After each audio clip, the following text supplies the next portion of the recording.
Tanzania versus Ethiopia. Which country is better? Welcome to the Explore and thanks for watching. In this video, we shall be putting two neighboring East African countries, Tanzania and Ethiopia, against each other to see which one comes on top. Despite all the apparent similarities between both nations, there are many things that set these countries apart and make one better than the other. Hence, we shall be using these differences to peg one country against the other to see which one comes on top. Many factors go into deciding which country is a better option, such as the primary aim of the trip and what you intend doing in either countries. If you're new here, welcome. Be sure to subscribe and turn notifications so you don't miss any of our videos.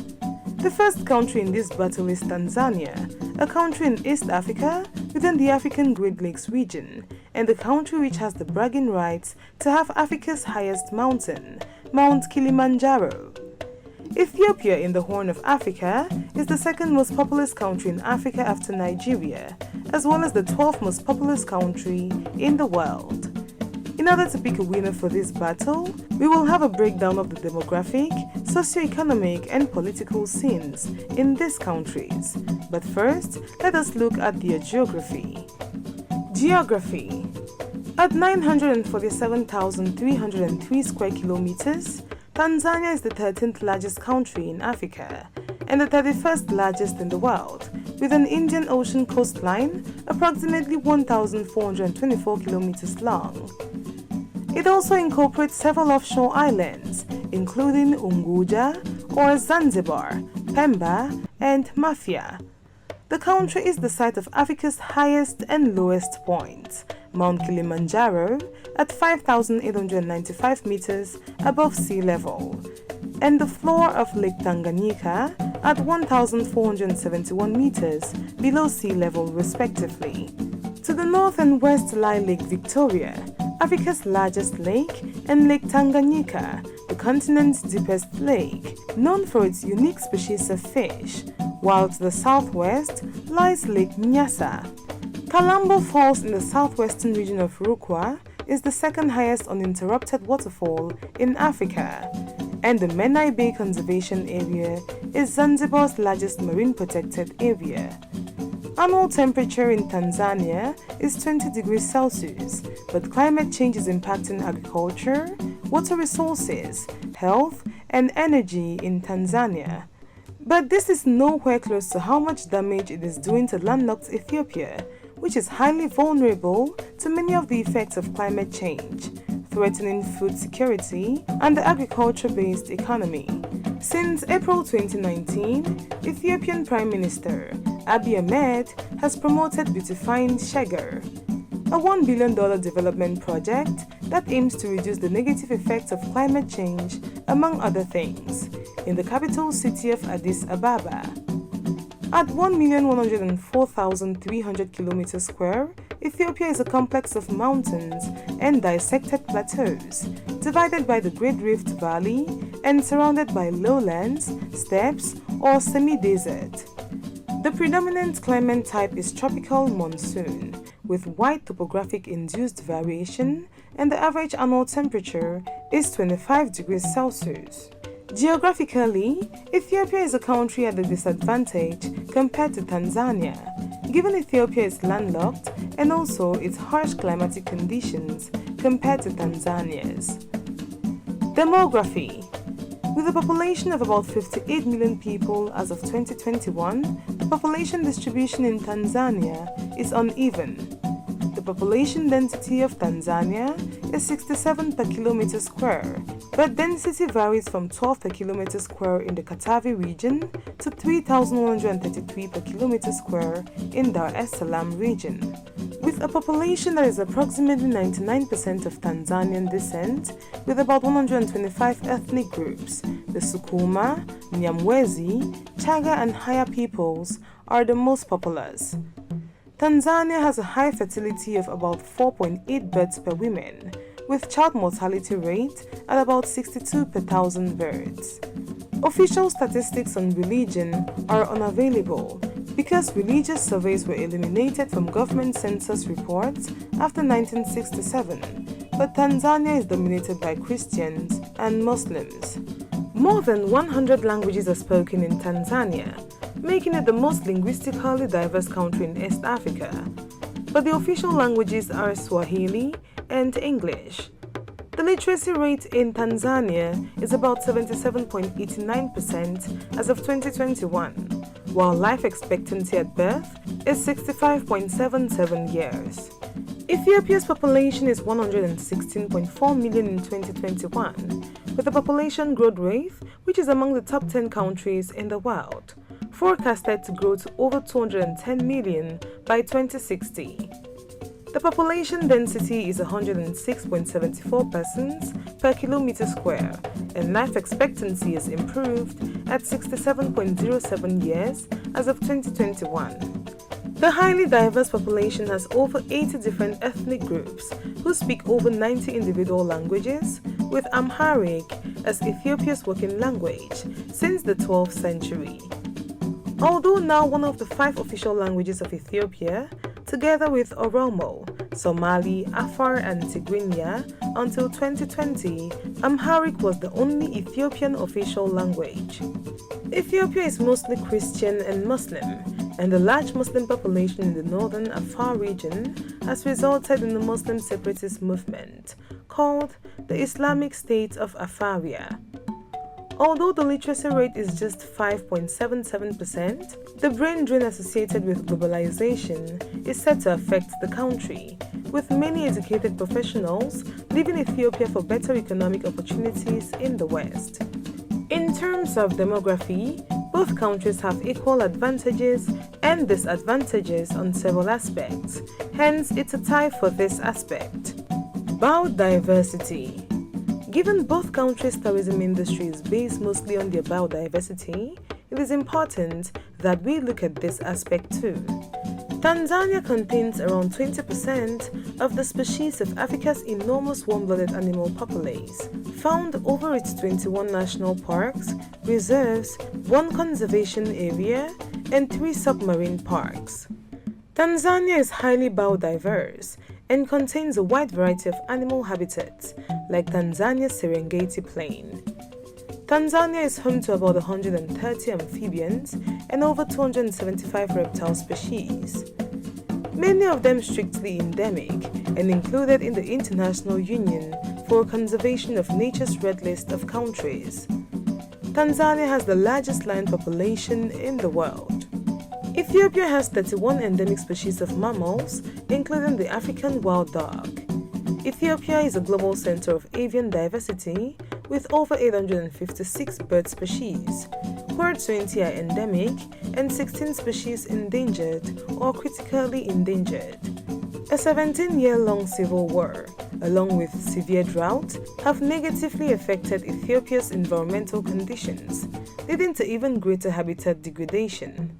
Human impact also threatens many species, with greater threats expected as a result of climate change induced by greenhouse gases. Ethiopia has many species listed as critically endangered, and vulnerable to global extinction, especially the Ethiopian wolf. Ethiopia is one of the 8 fundamental and independent centers of origin for cultivated plants in the world. However, deforestation is a major concern for Ethiopia, as studies suggest loss of forest contributes to soil erosion, loss of nutrients in the soil, loss of animal habitats, and reduction in biodiversity. At the beginning of the 20th century, around 420,000 kilometers square, or 35% of Ethiopia's land, was covered by trees. But recent research indicates that forest cover is now approximately 11.9% of the area. The country had a 2018 Forest Landscape Integrity Index mean score of 7.16 on 10, ranking it 50th globally out of 172 countries. Current government programs to control deforestation consist of education, promoting reforestation programs, and providing raw materials, which are alternatives to timber. In terms of biodiversity, both countries are very blessed, but the effects of climate change as well as human activity has reduced the value of Ethiopia's biodiversity. This is contrary to Tanzania's, which is only growing massively. Government and human rights. Tanzania is a one-party dominant state with the Chama Cha Mapinduzi Party, which has been in power since independence, making it the longest-serving ruling party in Africa. People with albinism living in Tanzania are often attacked, killed, or mutilated because of superstitions related to black magical practice known as muti, which says body parts of albinos have magical properties. In December 2019, Amnesty International reported that the Tanzanian government annulled the rights of NGOs as well as individuals to directly file any case against it at the Arusha-based African Court for Human and People's Rights. As corrupt and turbulent as the government and human rights situation is in Tanzania, Ethiopia seems to take it a notch up. Ethiopia has a federal parliamentary republic, wherein the Prime Minister is the head of government. Several researchers have described the Ethiopian system as authoritarian and violent. In 2013, the Oakland Institute released a report accusing the Ethiopian government of forcing the relocation of hundreds of thousands of indigenous people from their lands in the Gambala region using intimidation, physical and sexual abuse, and sometimes death, accusations the Ethiopian government has denied. Recent human rights violations include the killing of 100 peaceful protesters by direct government gunfire in the Oromo and Amhara regions in 2016. However, since the appointment of Abiy Ahmed as Prime Minister in 2018, the situation has rapidly evolved. But journalists and activists being threatened or arrested for their coverage of the COVID-19 pandemic, as well as a series of nationwide violent protests where 86 people were killed, and reports security forces of Ethiopia carrying out mass detentions and extrajudicial killings does not help their case. Besides, between January and September 2019, at least 10,000 people were detained under suspicion, where most were subjected to brutal beatings. In the aspect of governance, none of these countries is a model for any other to emulate, but for having a calmer political arena, Tanzania takes another point here. Economy. As of 2021, according to the IMF, Tanzania's GDP was an estimated $71 billion. From 2009 through 2013, Tanzania's per capita GDP grew on an average of 3.5% per year, higher than any other member of the East African Community and exceeded by only 9 countries in sub-Saharan Africa. Poor world market integration might be seen as a disadvantage for any country, but that, along with strong gold prices, is what saved Tanzania's economy during the 2008-2009 Great Depression. Since the recession ended, the Tanzanian economy has expanded rapidly thanks to strong tourism, telecommunications, and banking sectors. In 2020, the World Bank declared the rise of the Tanzanian economy from low-income to lower-middle-income country, with a GDP per capita estimated to be between $1,006 and $3,955. According to the IMF, Ethiopia was one of the fastest-growing non-oil dependent economies in the world, registering over 10% economic growth from 2004 through 2014. In spite of the fast growth in recent years, GDP per capita is one of the lowest in the world, and the economy faces a number of serious structural problems. With a GDP per capita of just about $650 as of 2021, the economy is worth $96.61 billion. Land distribution and administration is considered an area where corruption is institutionalized, and facilitation payments as well as bribes are often demanded when dealing with land-related issues. In addition, agricultural productivity remains low, and frequent droughts still beset the country, also leading to internal displacement. Despite Tanzania's evident bigger GDP per capita, Ethiopia has a wealthier economy, accompanied by even greater growth rates. Hence, Ethiopia takes another point here. Conclusion: This intense battle between Tanzania and Ethiopia took 4 criteria into consideration, which included geography, demography, biodiversity, economy, government, and human rights. Ethiopia takes a tie along with Tanzania on demography and has a point for its economy, but that was not enough to topple Tanzania with 2 points on geography and government and human rights. But still, even though many factors go into deciding which country is a better option, the primary aim of the trip and what you intend doing in either countries are more deciding factors. Hence, don't be afraid to take that trip to any of these beautiful countries. There you have it, explorers. That was a comparison between Tanzania and Ethiopia.